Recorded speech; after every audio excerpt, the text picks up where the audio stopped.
বাহুবলী প্ৰতিষ্ঠানৰ উদ্যোগত যোৰহাটত হাফ মাৰাথন 4.7 অনুষ্ঠিত হ'ব এই প্ৰতিযোগিতা। যোৰহাট তথা ৰাজ্যত বৰ্তমান সময়ত এক প্ৰতিষ্ঠিত উদ্যোগ হৈছে বাহুবলী উদ্যোগ আৰু এই বাহুবলী ডিমৰ উদ্যোগ সমগ্ৰ ৰাজ্যতে পৰিচিত আৰু যোৰহাটৰ এই উদ্যোগৰ দ্বাৰা গ্ৰহণ কৰা হৈছে এক বিশেষ পদক্ষেপ। সেই অনুসৰি অহা 15 ডিচেম্বৰ তাৰিখে বাহুবলী উদ্যোগৰ দ্বাৰা যোৰহাটত অনুষ্ঠিত কৰা হ'ব বাহুবলী হাফ মাৰাথন প্ৰতিযোগিতা। 30 বছৰ অনুৰ্ধৰ 30ৰ পৰা 45 বছৰ, 45ৰ পৰা 60 বছৰ আৰু 60 বছৰ ঊৰ্ধ্বৰ শাখাত অনুষ্ঠিত হ'ব এই প্ৰতিযোগিতা। প্ৰায় 2 লক্ষাধিক টকাৰ প্ৰাইজ মানিৰে অনুষ্ঠিত হ'ব লগা এই প্ৰতিযোগিতাত 5 কিলোমিটাৰ, 10 কিলোমিটাৰ আৰু 21 কিলোমিটাৰ দূৰত্বৰ বাবে এই মাৰাথন অনুষ্ঠিত হ'ব আৰু এই প্ৰতিযোগিতা 15 ডিচেম্বৰ তাৰিখে পুৱা 5:30 বজাত যোৰহাট ষ্টেডিয়ামৰ পৰা আৰম্ভ হ'ব। আজি যোৰহাট প্ৰেছ ক্লাবত অনুষ্ঠিত হোৱা এক সংবাদমেলত এই বিষয়ে উল্লেখ কৰে বাহুবলী প্ৰতিষ্ঠানৰ স্বত্বাধিকাৰ Akashjyoti Gogoi. Bureau' report, news update. Baahubali Jorhat half marathon বৰ কষ্ট দিব খোজা নাই। মাৰাথনৰ বহুতো দৌৰিব লাগে ন, 41 কিলোমিটাৰ নহয় জানো? হয় হয়। সেইকাৰণে তাৰ আধা দৌৰিব লাগে। 21 কিলোমিটাৰ, 10 কিলোমিটাৰ, 5 কিলোমিটাৰ। অহা 15 ডিচেম্বৰ এটা বৰ ডাঙৰ অনুষ্ঠান হ'ব বুলি ইতিমধ্যে এটা প্ৰমৰ ৰান ইতিমধ্যে হৈ গৈছে। তাতো খুব ভালমানখিনি প্ৰতিযোগীয়ে যোগদান কৰিছিলে, খুব ভাল ধৰণে হৈছে। এতিয়া প্ৰথমে আকাশজ্যোতি ইভেণ্টটো সম্পৰ্কে আপোনালোকক বিৱৰি ক'ম। আমি এইটো প্ৰথমবাৰৰ বাবে বাহুবলী যোৰহাট হাফ মাৰাথন বুলি এটা ইভেণ্ট এটা পাতিব লৈছোঁ অহা 15 ডিচেম্বৰ। ইভেণ্টটো ৰাতিপুৱা 5:30 মৰ্ণিং 5:30 পৰা আৰম্ভ হ'ব। এতিয়া ধৰক মাৰাথন, হাফ মাৰাথন বা মাৰাথন বুলি ক'লে সাধাৰণতে ইভেণ্টটো অলপ এথলেটিক্স, যিহেতু দৌৰা বা আমাৰ এইটো এথলেটিক্সৰ জড়িত গোটেইখিনি বস্তু। কিন্তু আজি অলপ বছৰৰ পৰা কি হৈছে, এনেকুৱা ধৰণৰ মাৰাথন সাধাৰণতে মেইনলি পতা হৈছে আপোনাৰ অলপ হেল্থ কনচিয়াছনেছটো, যি আজিকালি চব মানুহৰ মনতে এটা ভাৱ আহিছে যে আমি একো নহ'লেও খোজকাঢ়িব লাগে। দৌৰা বা এক্সাৰচাইজ, জিম যোৱা সেইখিনিতো চবেই কৰে বেলেগ বেলেগ ক্ষেত্ৰত, কিন্তু একো নহ'লেও মানুহে আপোনালোকে দেখিব ৰাতিপুৱা খোজটো হ'লেও অলপ কাঢ়ে। চ' এইটো গোটেই বিশ্বজুৰি এতিয়া এনেকুৱা ধৰণৰ এটা মাৰাথন ইভেণ্ট প্ৰত্যেক জেগাতে পাতিবলৈ লৈছে। ডাঙৰ ডাঙৰ চিটিবোৰত সাধাৰণতে ৱৰ্ল্ডত 4টা মাৰাথন মানে খুব পপুলাৰ, যিটো কয় London marathon, Berlin marathon, Paris marathon, Moscow marathon. So' প্ৰত্যেক এখন আমাৰ যেনেকৈ ইণ্ডিয়াত এটা খুব ফেমাছ হৈছে টাটা মুম্বাই মাৰাথন। টাটা মুম্বাই মাৰাথনত প্ৰায় 50,000 ওচৰা-ওচৰি মানুহে ভাগ লয়। চ' মই এইটোৱে বুজাব বিচাৰিছোঁ যে মাৰাথনটো অকল দৌৰাৰ যিখিনি প্ৰফেচনেলি দৌৰে, ধৰক ল'ৰা ছোৱালী যেনেকৈ কোনোবাই বেডমিণ্টন খেলে, কোনোবাই ফুটবল খেলে, তেনেকৈ অকল দৌৰাৰ ল'ৰা ছোৱালীখিনিৰ কাৰণে নহয়। ইয়াত চবেই পাৰ্টিচিপেট কৰে, মানে কমন মানুহ। কোনোবাই ধৰক আমি সেইকাৰণে 5 কিলোমিটাৰ ইভেণ্টটো কৰিছোঁ আৰু এইটো এনেকুৱা ধৰণৰ নহয় যে অকল দৌৰিবই লাগিব। কোনোবাই মন গৈছে এইবোৰতে সাধাৰণতে 5 কিলোমিটাৰ খোজো কাঢ়ে, খুব সৰহকৈ খোজকাঢ়ে, কোনোবাই 10 কিলোমিটাৰ খোজকাঢ়ে, 21 কিলোমিটাৰ খোজকাঢ়ি কমপ্লিট কৰে। চ' এই বস্তুটো মানে এইটো এটা হেল্থ কনচিয়াছ আনিবৰ কাৰণে আমি পাতিছোঁ, যাতে এটা আৰু চবৰে নিজৰ এটা চেল্ফ মটিভেশ্যন আৰু চেল্ফ মানে এচিভমেণ্ট, মানে এনেকুৱা ধৰণৰ কথা। ধৰক কোনোবাই ডেইলি 2 কিলোমিটাৰকৈ খোজকাঢ়ে, ডেইলি 2 কিলোমিটাৰ 3 কিলোমিটাৰ খোজকাঢ়ে। চ' তেওঁ দেখিছে যে এনেকুৱা ধৰণৰ ইভেণ্ট এটা পাতিছে, গতিকে তেওঁ আজি হয়তো এমাহমানৰ পৰা তেওঁ ইয়াৰ কাৰণে ৰেডি হৈছে যে নহয়, মইতো 3 কিলোমিটাৰ খোজকাঢ়োঁ, মই 5 কিলোমিটাৰো খোজকাঢ়িব পাৰিম। এতিয়া ধৰক তেওঁ যেতিয়া 5 কিলোমিটাৰ এইবছৰ খোজকাঢ়িব, ফিনিছ কৰিব টাইমত, তেতিয়া তেওঁ অহা বছৰ তেওঁ ভাবিব যে অহা বছৰ যদি হয় মই 10 কিলোমিটাৰ কাৰণে টাৰ্গেট কৰিম। চ' এইটো চেল্ফ মটিভেশ্যন, চেল্ফ এচিভমেণ্ট হয় এনেকুৱা ধৰণৰ এটা ইভেণ্টে সাধাৰণতে। আৰু গোটেইখিনি বস্তু ধৰক অকণমান এটা ছ'চিয়েল বণ্ডিঙো থাকে, মানে মানুহখিনি লগ হয় যেতিয়া। এনেই আপোনালোকে দেখিব খোজকাঢ়িবলৈ আহিলে ধৰক মানুহ গোট খায়, তেওঁলোকে এটা খোজকঢ়া মানুহৰে এটা হেৰি হয়, মানুহখিনিৰ মাজত কথা বতৰা হয় বা হেৰি হয়, এইটো এটা ছ'চিয়েল বণ্ডিং হয়। চ' গতিকে অকল প্ৰফেচনেলি দৌৰা বা তেনেকুৱা ল'ৰা ছোৱালী বাদ দিও যিকোনো বয়সৰ, সেইকাৰণে আমি কেটেগৰী কৰিছোঁ। আমি টোটেল 4টা এজ কেটেগৰী, আমাৰ 4টা কেটেগৰী কৰিছিলোঁ। 18ৰ পৰা 30 বছৰ 1 দিনৰ পৰা 45 বছৰলৈ ছেকেণ্ড কেটেগৰী, 45 বছৰ 1 দিনৰ পৰা 60লৈকে থাৰ্ড কেটেগৰী, আৰু 60 ওপৰখিনি এটা কেটেগৰী। আৰু প্ৰত্যেকটো কেটেগৰীয়ে মেল ফিমেল থাকিব। আৰু কিন্তু খুব ৰাইজৰ খুব মানে কল আহিলে যে 18 বছৰ তলৰ ল'ৰা ছোৱালীখিনিখনৰ লাগে। চ' সেইকাৰণে আমি 10ৰ পৰা 18 বছৰ তলৰ ল'ৰা ছোৱালীৰ কাৰণেও এটা কেটেগৰী কৰিলোঁ এতিয়া। তাতো ধৰক 5, 10, 21 কিলোমিটাৰ 3টা কেটেগৰী থাকিব। আৰু আমাৰ 10 কিলোমিটাৰ আৰু 21 কিলোমিটাৰত আমাৰ অল কেটেগৰীতে মেল ফিমেলৰ কাৰণে ফাৰ্ষ্ট, ছেকেণ্ড, থাৰ্ড প্ৰাইজ থাকিব। ফাৰ্ষ্ট ছেকেণ্ড থাৰ্ড 5 কিলোমিটাৰত খালি কোনো প্ৰাইজ নাথাকে যিহেতু 5 কিলোমিটাৰ ইভেণ্টটো আমি এটা মানে চাবলৈ গ'লে এটা ফান ৰান হিচাপে কৰিব বিচাৰিছোঁ ফান ৰান মানে এনেকুৱা চবেই পাৰ্টিচিপেট কৰে যাতে চবেই 1 কিলোমিটাৰ খোজকঢ়া মানুহো 5 কিলোমিটাৰ যাতে খোজকাঢ়ে তেনেকুৱা ধৰণৰ এটা ইভেণ্ট কৰিব বিচাৰিছোঁ আৰু আমি 5 কিলোমিটাৰ যিটো এটা ৰেজিষ্ট্ৰেশ্যন আছে ইয়াত 5 কিলোমিটাৰৰ কাৰণে আমি ৰেজিষ্ট্ৰেশ্যন চাৰ্জেছ 500 টকা 10 কিলোমিটাৰ 21 কিলোমিটাৰৰ কাৰণে 700 টকা আৰু ৰেজিষ্ট্ৰেশ্যনটোনো কিহৰ কাৰণে লৈছোঁ সেইটোও আপোনালোকক কৈছোঁ আৰু এটা কথা কওঁ যে ৰেজিষ্ট্ৰেশ্যন নোলোৱাকো কোনো পইচা নিদিয়াকো খোজকাঢ়িব পাৰিব কোনো কথা নাই যে তেওঁ ৰেজিষ্ট্ৰেশ্যন ল'লেহে যে আমাৰ ইয়াত খোজকাঢ়িব পাৰিব তেনেকুৱা কথা নাই কোনোবা ওলাই আহিলেই হ'ল খালি আমি ৰেজিষ্ট্ৰেশ্যনত যিটো দিয়া টি চাৰ্ট আৰু মেডেলটো তেওঁলোকক নিদিওঁ মানে আমি কি কৰিছোঁ ধৰক কোনোবাই মই উঠি দিছোঁ এইটো বেয়া নাপাব ধৰক 5 কিলোমিটাৰ কাৰণে ৰেজিষ্টাৰ কৰিছে তেওঁ ধৰক এই টি চাৰ্টটো তেওঁ পাব তেওঁ যেতিয়া ৰেজিষ্টাৰ কৰে তেওঁ নিজৰ টি চাৰ্টৰ মানে চাইজটো দিব লাগিব অনলাইনত বা অফলাইনত যিখিনি কৰি আছে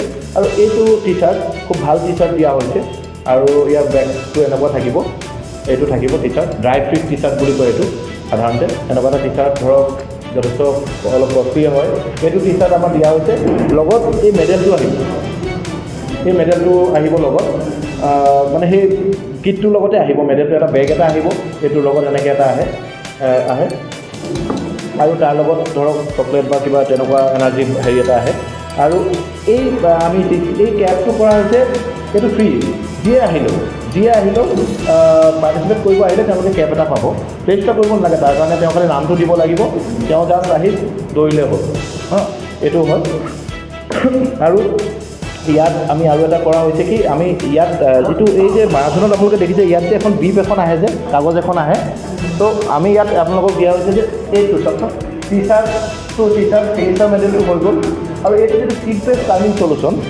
এইটো মানে কি হৈছে সাধাৰণতে আজিকালি আপোনালোকে হয়তো শুনিছে এই পুলিচ চুলিচৰ যিটো ট্ৰেইনিংটো হয় তাতো ধৰক তেওঁলোকে তেনেকুৱা চিপ এটা থাকে আপোনাৰ এই বগা যিখন যে আছে সেইখন তাতে ভিতৰৰ ফালে চিপ এটা থাকিব এতিয়া আমাৰ য'ত ষ্টাৰ্টিং গেটখনত এটা টাইমিং চলিউশ্যন এটা লগোৱা থাকিব মানে তাত মেচিন এটা থাকিব সেই চিপটো যিটো কাউণ্ট কৰিব এতিয়া 10 কিলোমিটাৰ আৰু যি 21 কিলোমিটাৰ দৌৰিব তেওঁলোকে আমাৰ ৰুটটো হ'ব ধৰক ষ্টেডিয়ামৰ পৰা গৈ বৰুৱা চাৰিআলিদি গৈ আমাৰ নেশ্যনেল হাইৱে আপুনি চিধা ISBT হৈ যাব এতিয়া 10 কিলোমিটাৰ দৌৰাখিনি মোটামুটি ঢাপ কটাৰ ওচৰত 5 কিলোমিটাৰ কমপ্লিট হয় তাৰপৰা ঘূৰি আহিব এতিয়া তেওঁ যেতিয়া চিটটো থাকিব তেওঁ সেই 5 কিলোমিটাৰ যি গেট এখন থাকিব আমাৰ তাত গেট বুলি বা এটা মেচিন থাকিব তাতে লগোৱা সেইটো তেওঁ এইটো ৰেজিষ্টাৰ কৰিব লাগিব যদি তেওঁ ৰেজিষ্টাৰ নকৰে মানে তাত যদি ঘূৰি নাহে তেতিয়াহ'লে তেওঁ আহি ইয়াত কমপ্লিট কৰিলেও তেওঁ সেইটো ডিজিটেলি তেওঁ সেইটো হেৰি নহ'ব তাৰমানে কোৱালিফাইড নহ'ব তো সেইটো প্ৰথমবাৰৰ কাৰণে এইটো অঞ্চলত কৰা হৈছে সাধাৰণতে উজনি অসমত ধৰক নুমলীগড়েও পাতে অল ইণ্ডিয়াও পাতে কিন্তু কোনেও সেই চিপ বেছ চলিউশ্যনটো কোনেও কৰা নাই সেইটো ধৰক ইণ্টাৰনেশ্যনেল যিটো ষ্টেণ্ডাৰ্ড হয় বা সেইটোত চবেই সেইটো যিখিনি আপোনাৰ ধৰক এতিয়া মই আপোনালোকক অলপ দিনৰ আগতে ক'লোঁ যে টাটা মুম্বাই মাৰাথন বা দিল্লী হাফ মাৰাথন হয় চ' প্ৰত্যেক এতিয়া আপুনি টাটা মুম্বাই মাৰাথন যদি পাৰ্টিচিপেট কৰিব লাগে তেতিয়াহ'লে আপুনি এনেকুৱা নিচিনা এটা মাৰাথন ধৰক আমাৰ যিটো হাফ মাৰাথন এটা 21 কিলোমিটাৰ 3 ঘণ্টাত কমপ্লিট কৰা চাৰ্টিফিকেটখন আপলোড কৰিলেহে আপুনি তাৰ কাৰণে আপুনি এলিজিবল হ'ব মানে টাটা মুম্বাই মাৰাথন যদি আপুনি খেলিবলৈ হয় তেতিয়াহ'লে তেওঁলোকৰ এলিজিবিলিটি হৈছে কি আপুনি 3 কিলোমিটাৰত এটা হাফ মাৰাথন কমপ্লিট কৰিব লাগিব কিন্তু সেইটো এই এনেকুৱা টাইমিং বেছ চলিউশ্যন থকা ইভেণ্ট হ'ব লাগিব টাইমিং বেছ যদি চলিউশ্যন থকা ইভেণ্ট নহয় তেতিয়াহ'লে সেইটো এলিজিবল নহয় তাৰমানে চ' গতিকে কেতিয়াবা কি হৈছিলে আগতে টাটা মুম্বাই মাৰাথন বা তেনেকুৱা পাৰ্টিচিপেট কৰিবৰ কাৰণে মানুহে গুৱাহাটী বা ক'ৰবাত তেনেকুৱা ইভেণ্ট এটা পাৰ্টিচিপেট কৰিবলৈকে যাব লগা হয় এলিজিবল হ'বৰ কাৰণে চ' এইটো অলপ এটা ইয়াৰ কাৰণে সুবিধা হ'ব এইটো অঞ্চলত এইটো কাৰণে চ' সেইটোৱে আমি কৈছোঁ যে অলপ ইণ্টাৰনেশ্যনেল ষ্টেণ্ডাৰ্ডৰ সেইখিনি আমি কৰিছোঁ যোগাৰ চ' বাকী প্ৰাইজ মানি আমি প্ৰত্যেকটো আমি মোটামুটি 1.5 লাখ টকা টোটেল প্ৰাইজ মানি ঠিক কৰিছিলোঁ কিন্তু এতিয়া মানে আমি 18 বছৰ তলৰ কেটেগৰীখিনি বঢ়াই দিয়াৰ কাৰণে সেইটো প্ৰায় 2 লাখমান টকা হ'বগৈ টোটেল প্ৰাইজ মানি চব মিলাই মানে প্ৰত্যেকটো এজ কাৰণ আমি ধৰি লওক আপুনি এতিয়া 10 কিলোমিটাৰ ধৰক 10 কিলোমিটাৰ ধৰক আপোনাৰ প্ৰত্যেকটো এজ গ্ৰুপৰ কাৰণে থাকিব 30 বছৰৰ পৰা 45 বছৰৰ কাৰণেও ফাৰ্ষ্ট ছেকেণ্ড থাৰ্ড থাকিব 18 পৰা 30লৈও থাকিব 45 পৰা 60লৈও থাকিব প্ৰত্যেকটো এজ কেটেগৰীত ফাৰ্ষ্ট ছেকেণ্ড থাৰ্ড থাকিব মেল ইভেন ফিমেলৰ কাৰণেও থাকিব লেডিজৰ কাৰণেও থাকিব ধৰক 60 ওপৰত ধৰক যদি 3গৰাকীও আহে 3গৰাকীয়ে যদি কমপ্লিট কৰে 3গৰাকীয়ে ফাৰ্ষ্ট ছেকেণ্ড থাৰ্ড পাব গতিকে তেনেকুৱা যে হেৰি নাই চ' আমি সেইখিনি প্ৰাইজ মানিখিনি প্ৰায় 1.5 লাখ টকা আমি এনাউন্স কৰিছিলোঁ কিন্তু আমি এতিয়া অলপ বঢ়াব লগা হ'ল প্ৰায় টোটেল প্ৰাইজ মানিটো আমি 2 লাখ টকা দিবগৈ লাগিব 2 লাখ টকাতকৈ বাঢ়িবই অলপমান আৰু প্ৰত্যেকটো কেটেগৰীত সেইকাৰণে বহুত বেছি প্ৰাইজ মানি নহয় nominal prize money first prize money সাধাৰণতে 7-8,000 মান হ'ব কাৰণ আমি টোটেল যদি আপুনি চাই প্ৰায় 48টা প্ৰায় 60টামান প্ৰাইজ দিব লাগিব মানে প্ৰাইজ মানি দিব লাগিব 60টামান বেলেগ বেলেগ ফাৰ্ষ্ট ছেকেণ্ড থাৰ্ড তেনেকৈ দিব লাগিব আৰু যিখিনিয়ে কমপ্লিট কৰা এটা ফিনিচাৰ চাৰ্টিফিকেটখন আহিব এতিয়া 10 কিলোমিটাৰ 21 কিলোমিটাৰৰ কাৰণে আপোনালোকৰ ধৰক যিটো টাইমিং চাৰ্টিফিকেট বুলি কৈছোঁ আমি ইয়াত টাইমিং চাৰ্টিফিকেট কৈছোঁ সেই টাইমিং চাৰ্টিফিকেটখন আহিব আমি এখন ডিজিটেলি অনলাইনত আমি মানে সেইটো অনলাইনত ৱেবছাইটতে পাব আমি এখন প্ৰিণ্ট আউট উলিয়াই সেই চাৰ্টিফিকেটখন দিম আমি ব্ৰেকফাষ্টৰ পৰা আদি কৰি যিখিনি এনাৰ্জি ড্ৰিংকৰ পৰা আদি কৰি গোটেইখিনি ইণ্টাৰনেশ্যনেল ষ্টেণ্ডাৰ্ডত যিটো মাৰাথনত ৰাখে আমি সকলোৱে ৰাখিম মেডিকেলৰ কাৰণেও আমি তেওঁলোক গভৰ্ণমেণ্টক জইণ্ট ডাইৰেক্টৰ এপ্লাই কৰিছোঁ এম্বুলেঞ্চ বা ডক্টৰ টীম এটা দিবলৈ আৰু আমাৰ নিজৰ ফালৰ পৰা আমি এম্বুলেঞ্চ ৰাখিম নিজৰ ফালৰ পৰা গতিকে আমি সেই ফেচিলিটিখিনি আমি গোটেইখিনি কৰিবলৈ চাইছোঁ অফলাইন আৰু লাষ্টত আমি এনেই গোটেইটো অনলাইন ৰেজিষ্ট্ৰেশ্যন ৰাখিছিলোঁ 10 তাৰিখ ৰাখিছিলোঁ লাষ্ট ডেট সেইটো 12 তাৰিখলৈ এক্সটেণ্ড কৰিছোঁ এতিয়া অফলাইন ৰেজিষ্ট্ৰেশ্যনটো যোৱাকালিৰ পৰা ষ্টাৰ্ট কৰিছোঁ আমি দেৰগাঁও পুলিচ একাডেমীত যথেষ্ট কেডাৰ্ছ আছে তাত বৰ্তমান গোৱাৰ পৰাও বহুতখিনি কেডাৰ্ছে ট্ৰেইনিং লৈ আছে গতিকে অসম আৰু গোৱাৰ কেডাৰ্ছ কালিয়ে প্ৰায় 50টা মানে এনৰোল কৰিছে আৰু এটা দিন আমি তাত পাতিম নেক্সট এই সপ্তাহতে গতিকে আমি তাৰ পৰা এক্সপেক্ট কৰিছোঁ 100-150মান এক্সপেক্ট কৰিছোঁ পাৰ্টিচিপেণ্টছ যিখিনি পুলিচ নতুন কেডাৰ্ছ যিখিনি আছে আৰু যোৰহাটত অফলাইন ৰেজিষ্ট্ৰেশ্যনটো আমি আজিৰ পৰা ষ্টাৰ্ট কৰিম আজি আমি এই JDSA ফিল্ডখনৰ তাৰ অপজিট তাতে ৰাস্তাতে আমি বুথ লগাই তাতে আমি আজিৰ পৰা এণ্ট্ৰি কৰিম যিটো টোটেল এক্সপেক্টেশ্যনছ আমাৰ ধৰক আমি পাৰ্টিচিপেণ্টছ এক্সপেক্ট কৰিছোঁ এৰাউণ্ড 600 মান মানে অল নৰ্থ ইষ্ট 600 বা সেইটো অলপ বেছিও হ'ব পাৰে কিন্তু অভাৰঅল আমি মানে আমাৰ যোৰহাটৰ পাব্লিক বা অভাৰঅল যিখিনিয়ে ৰেজিষ্ট্ৰেশ্যন নকৰাকৈও প্ৰায় 200-300 মান ল'ৰা ছোৱালী আহিব আমি ভাবিছোঁ গতিকে প্লাছ মাইনাছ ধৰক 1000ৰ ওচৰে পাজৰে 800 to 1000ৰ ওচৰে পাজৰে চ' এইটো এটা ডাঙৰ ইভেণ্টেই হ'ব গতিকে আপোনালোকৰ পৰা গোটেই ছাপৰ্টখিনি বিচাৰিছোঁ আৰু এটা কথা মই কওঁ আপোনালোকৰ যিমানখিনি মিডিয়া মানুহ আহিব সেইদিনাখন তাত আমি চবকে এটা কিট দিম মানে আপোনালোকে দৌৰক নদৌৰক এটলিষ্ট আপোনালোকে সেই চেল্ফিখন শেষ হোৱাৰ পিছত চেল্ফিখন পিন্ধি পিনি চেল্ফিখন দিব পাৰিব যে দৌৰিছে বুলি গতিকে যদি পাৰে পাৰি মানে সেইটোৱে মানে দৌৰিব লাগে বুলিতো কথা নাই আপোনালোকে যে 2 কিলোমিটাৰ খোজকাঢ়িলে ষ্টাৰ্টিং পইণ্ট হৈ যোৱাৰ পিছত বোলে না আৰু এইটো ইভেণ্টত সকলোতকৈ মেইন কথা কি যিকেইটা ল'ৰা ছোৱালীয়ে দৌৰে বা খুব প্ৰফেচনেলি দৌৰে ৰানাৰ হয় সিহঁতিতো মানে প্ৰাইজ ল'বলৈ আহিব কিন্তু 98% মানুহে মানে জাষ্ট পাৰ্টিচিপেট কৰিবলৈ আহিব কাৰণ তেওঁলোকে নিজৰ চেল্ফ এচিভমেণ্ট মানে মই যিটো আপোনালোকক ক'লোঁ যে চেল্ফ এচিভমেণ্ট বা চেল্ফ মটিভেশ্যনটোৱে চবতকৈ ডাঙৰ কথা এইটো বিষয়ত আৰু আমি আশা কৰিছোঁ যে অহাবাৰো পাতিব পাৰোঁ বা তাৰ পিছতো পাতিব পাৰোঁ কিন্তু এবাৰ প্ৰথম আমাৰ ইভেণ্টটো গতিকে আপোনালোকে যদি গোটেইখিনি চাই চিতি দিয়ে তেতিয়াহ'লে আমি আৰু ভালকৈ পাতিব পাৰিম অহা বছৰ মই এতিয়া আপোনালোকৰ জৰিয়তে প্ৰায় সকলোকে মাতিছোঁ যোৰহাটৰ মানে এনেকুৱা নহয় যে নাই মই ৰেজিষ্ট্ৰেশ্যন কৰা নাই মোক পাৰ্টিচিপেট কৰিব দিবনে নিদিয়ে সকলোকে দিম আমি পাৰ্টিচিপেট কৰিব কাৰণ কোনো ইয়াত খালি আমি তেওঁলোকক এই কিটটো দিব নোৱাৰিম যিটো হেৰি কৰা খালি আমি তেতিয়া কেব এটা দিবলৈ আমি এৰেঞ্জ কৰিছোঁ তেওঁলোকৰ কাৰণে হয় JDSA অফলাইনটো আমি মোটামুটি ৰাতিপুৱা 10টা মানৰ পৰা ষ্টাৰ্ট কৰিম আবেলি 5টা বজালৈকে আবেলি 5টালৈকে যেতিয়া আন্ধাৰ হোৱালৈকে কাৰণ এইটো আন্ধাৰ হৈ যাব যে 4:30 বজালৈকে পাৰিম কাৰণ আন্ধাৰ হৈ যায় 4:30 বজাত খালি 14 তাৰিখে আমি প্ৰায় ৰাতিপুৱা যি আগদিনাখন ৰাতিপুৱা একদম 6টা বজাৰ পৰাই দি দিম কাৰণ 14 তাৰিখে কি হ'ব আমাৰ এই কি আমি যি অনলাইন ৰেজিষ্ট্ৰেশ্যন কৰিছে সকলোকে আমি 14 তাৰিখৰ দিনাখন কিটটো লৈ ল'বলৈ কৈছোঁ কাৰণ 15 তাৰিখে কি হয় আমি যেতিয়া ৰাতিপুৱা আমি কিট কাকো নিদিওঁ কাৰণ ৰাতিপুৱা 5:30 যিহেতু দৌৰ ষ্টাৰ্ট হ'ব গতিকে আমি সকলো প্ৰায় 5টামান বজা বা 4:30 মানৰ পৰা গোট খাব লাগিব তেতিয়া এটা খুব ৱাৰ্ম আপ ছেশ্যন এটাও হয় মানে আমাৰ বাহিৰৰ ৰানাৰবোৰ আহিব তেওঁলোকে গোটেইখিনি মানুহকে ৱাৰ্ম আপ কৰায় এটা খুব কালাৰফুল ইভেণ্ট এটা হয় ৰাতিপুৱা 4:30-5টামান বজাত মানে যথেষ্ট কালাৰফুল ইভেণ্ট এটা গতিকে সেই এনভাইৰনমেণ্টটো আমি যোৰহাটত দিব বিচাৰিছোঁ যে মানুহে যাতে সেই স্পৰ্টছৰ সেই এনভাইৰনমেণ্টটো পাওক এবাৰ অনলাইনটো আমি লিংকটো আমি এইটো আমাৰ ইয়াত নাহিলে আমি আমাৰ যিবোৰ আছে আমাৰ এটা লিংক এটা আছে অনলাইনত আমাৰ পোষ্টাৰখনতে আছে এইটো কিউ আৰ ক'ডটো আছে এইটো কিউ আৰ ক'ডটো এইটো চব এইটো আমি এইটো ক্লজেষ্ট 10 ডিচেম্বৰ দিছিলোঁ, কিন্তু অনলাইনটো চবেই কৈছে যে 12 তাৰিখলৈকে কৰি দিয়ক, আমি 12 তাৰিখলৈকে কৰি দিছোঁ। মানে 12 তাৰিখলৈ কৰি দিয়া এটা কাৰণো হৈছে কি আমি লাষ্ট দিনালৈকে এইটো কাৰণে দিব নোৱাৰোঁ, কাৰণ আমাৰ তাত আমি মানে টি চাৰ্ট চাইজটো ৰাখিছোঁ। মানে এতিয়া ধৰক আপুনি ৰেজিষ্ট্ৰেশ্যন কৰিছে, আপুনি নিজৰ টি চাৰ্ট চাইজটো দিব লাগে। আৰু ইভেন বিপখন যিখন আহিব সেইখন আপোনাৰ নামত প্ৰিণ্ট কৰি আহে। বিপখন এইটো দিল্লীৰ পৰা আহে, যিখন আমাৰ বিপখন, কিন্তু লাষ্ট মমেণ্টত কৰাখিনি হয়তো আমি নিজে লিখি দিব লাগিব বিপখনৰ নামটো, যিটো ইয়াত থাকে। অনলাইন ৰেজিষ্ট্ৰেশ্যন হৈ গৈছে। অনলাইন ৰেজিষ্ট্ৰেশ্যন আমাৰ মোটামুটি এতিয়া প্ৰায় 350 মান ক্ৰছ কৰিছে অল অভাৰ নৰ্থ ইষ্ট। মানে আপোনাৰ শ্বিলঙৰ পৰাও আহিছে, গোটেই চব চাৰিওফালৰ অঞ্চলৰ পৰা, গোটেই গুৱাহাটীৰ পৰা বহুত আহিছে, গতিকে এইফালে আপাৰ আছাম বা চব সকলোৰ পৰা আহিছে। ৰুটটো আমি যোৰহাট ষ্টেডিয়াম কমপ্লেক্সৰ পৰা আৰম্ভ কৰি আমি সোঁফালে গুচি যাম, বৰুৱা চাৰিআলিৰ ফালে। বৰুৱা চাৰিআলিত আমি বা টুৱাৰ্ডছ ISBT যিটো মানে এটি ৰোডত যামগৈ। এটি ৰোডত লেফ্ট ছাইডে গৈ আমি ISBT সন্মুখেদি গৈ নেশ্যনেল হাইৱেত উঠি পিনি আমি সেই চিধা গৈ থাকিম। গৈ আমি যিটো 21 কিলোমিটাৰখিনি একজেক্টলি আমাৰ ষ্টাৰ্টিং পইণ্টৰ পৰা 10.5 কিলোমিটাৰত ঘূৰিব, 10.5 কিলোমিটাৰত ঘূৰিব। মানে আমি ষ্টাৰ্টিং এণ্ড ফিনিচিং পইণ্ট আমাৰ একেখন গেটেই হ'ব। গতিকে 10.5টো আমি বৰভেটি গেটখনে মোটামুটি হয়, দহোটীয়া পাৰ হৈ আৰু ধৰক দহোটীয়া পাৰ হৈ বৰভেটি গেটতে আমি ঘূৰিব লাগিব, তাৰপৰা ৰিটাৰ্ণ হ'ব। আৰু আমি ডিষ্ট্ৰিক্ট এডমিনিষ্ট্ৰেশ্যনৰ হেল্প লৈছোঁ।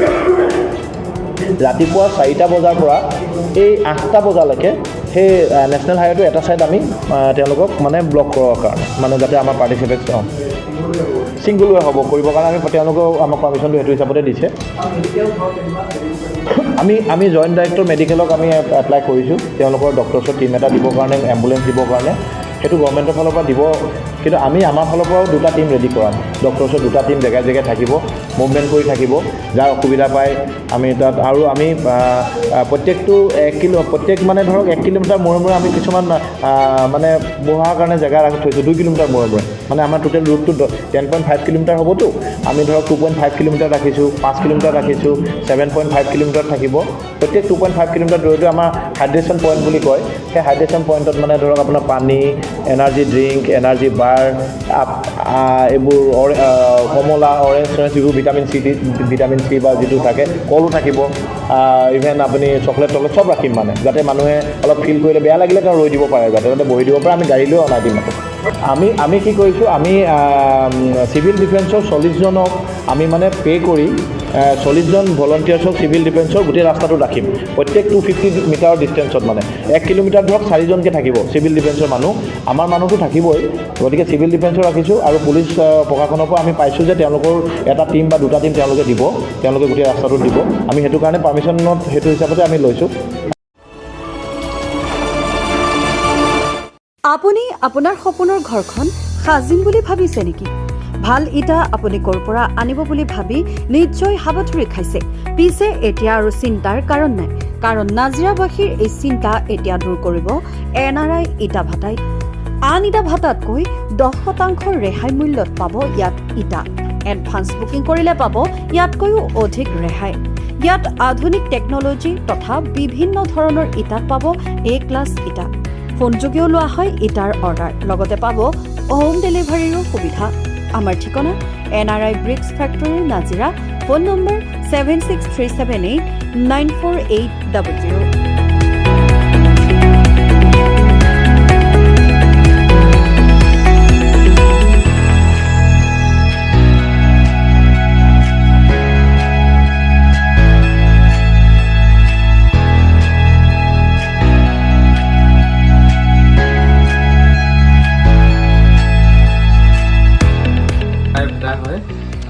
ইয়াত A-ক্লাছ, B-ক্লাছ কুকুৰা আৰু জেম ব্ৰিক্স পোৱা যায়। তাৰ কোৱালিটিটো বহুত ভাল। এইটো হাৱা ভাটা হয়, যোনটো নেকি মানে ইটাটো কোৱালিটি আৰু মেইনটেইন কৰা হয়, আৰু ডিছকাউণ্ট প্ৰাইজত মানে ডেলিভাৰী দিয়া হয়। আপোনালোকে ফোনতো ডেলিভাৰী লোৱা হয়, আৰু ঘৰলৈকে মানে তোমাৰ ডেলিভাৰীটো দিয়া হয়। আৰু কোন জেগাত আছে এইটো এতিয়া গেলেকীত আছে। চেনেলৰ ফালৰ পৰা যদি আহে অৰ্ডাৰ, তেতিয়া এডিশ্যনেল ডিছকাউণ্ট দিয়া হয়।